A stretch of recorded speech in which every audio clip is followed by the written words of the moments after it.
Hey everyone, welcome back to the channel. So in today's video, I'm going to use my Sony ZV-1 camera, but the problem I'm facing here is quite simple.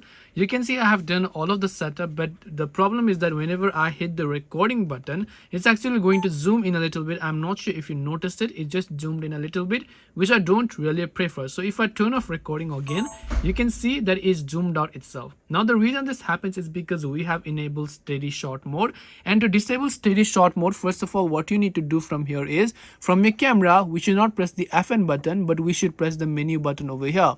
So just go ahead and then make sure to press this menu button here. Once you press the menu button over here, you just want to come to the second option over here, and from here just scroll down to the bottom. You can see steady shot is currently active.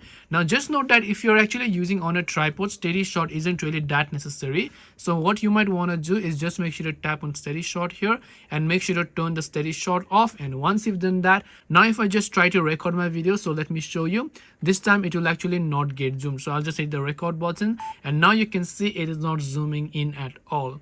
So this way you can hopefully fix if you're actually having a heavy zoom issue whenever you're using record from a Sony ZV-1 camera. Hope this video was helpful. If you have any questions, feel free to leave them down. Thank you for watching and see you in the next video.